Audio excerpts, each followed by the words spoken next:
वहीं जम्मू कश्मीर में लगातार हो रही बारिश ने सामान्य जीवन को बुरी तरह प्रभावित किया है। कई इलाकों में जलभराव के कारण यातायात बाधित हो गया है। जम्मू क्षेत्र में तवी नदी खतरे के निशान के करीब बह रही है, जिसके कारण निचले इलाकों से लोगों को सुरक्षित स्थानों पर पहुंचाया जा रहा है।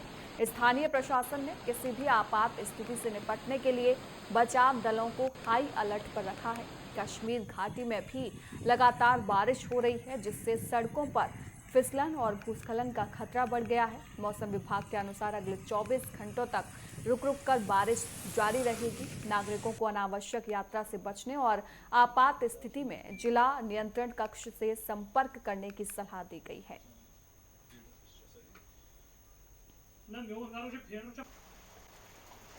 बारिश बहुत उसका इम्कान भी है। बारिश पिछले दिनों ज्यादा भी हुई है, जिसके चलते अपर रीचेस में लैंडस्लाइड का भी खतरा होता है। तो दो तीन चीजों में एक हमने सभी से गुजारिश की है, जो हमारे दरियाओं के आसपास में लोग रहते हैं, उनके उनके जो है उनके आसपास लोग वहाँ नहीं नहीं रहे। कुछ हमारी नोमैडिक फैमिलीज थी जो बिल्कुल दरियाओं के साथ में रहते थे या जो पुलों के साथ में रहते थे, उनको भी हमने वहां से शिफ्ट किया है। इसी तरीके से जैसे आपको ध्यान होगा, कुछ दिन पहले कुंड में भी एक वाकया हुआ था, जहां अपर रीचेस में एक डॉग जो है लैंडस्लाइड का शिकार हुआ था।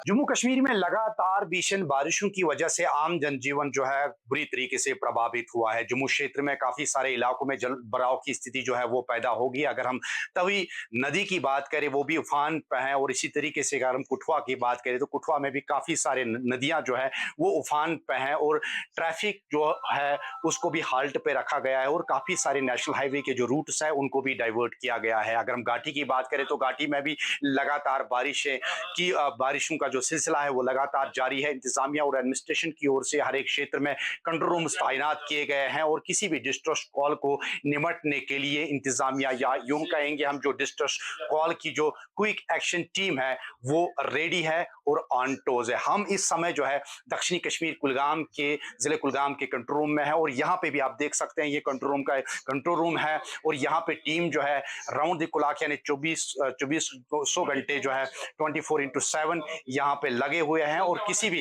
डिस्ट्रेस कॉल को निपटने के लिए यहाँ पे रेडी है। यहाँ पे कुछ एहलकार है, इनसे बात करने की कोशिश करते हैं। ये सबसे पहले सर अपना नाम बताएं। जी, मैं Bilal Ahmad, in charge district control room. अच्छा, क्या ये इस कंट्रोल रूम का मकसद क्या है और कितने डिस्ट्रेस कॉल आते हैं आपको? असल में ये डी साहब ने एक बनाई है इसीलिए कि जो भी डिजास्टर्स हो या जो भी इमरजेंसी कॉल्स हो या पब्लिक ग्रीवेंस हो, उसके लिए एक खास कंट्रोल रूम बनाया है। ये राउंड द क्लॉक यहाँ पे फंक्शनल रहता है। इसमें हमारे जो स्टाफ है वो डे में भी और नाइट में भी वर्क करते हैं। और चाहे रात के 2 बजे कॉल आए, 3 बजे कॉल आए, सुबह कॉल आए, जब भी कॉल आए, 2 नंबर यहाँ पे हैं जो डी साहब ने ऑलरेडी सबको बताए हैं।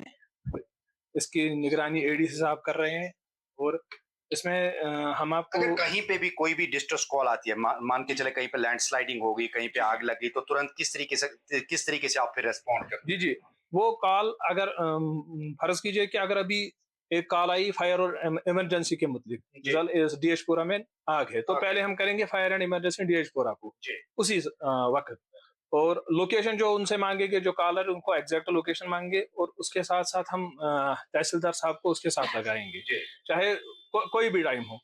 दिन में तकरीबन हर एक घंटे के बाद में जितने भी सेक्टोरियल ऑफिसर्स होते हैं उनसे ये रिव्यू लेते हैं कि किस तरीके की वहां पे सिचुएशन या उस इलाके की सिचुएशन क्या होती है। फिलहाल अगर हम दक्षिणी कश्मीर कुलगाम या पूरे घाटी की बात करें, कहीं पे भी इस तरीके की कोई भी नाखुशगवार खबर की अभी तक इतला मौसूल नहीं है। फिलहाल सिचुएशन अंडर कंट्रोल है, लेकिन जम्मू क्षेत्र की बात करें, लगातार वहां पे भी जल का जो स्तर है वो लगातार बढ़ रहा है।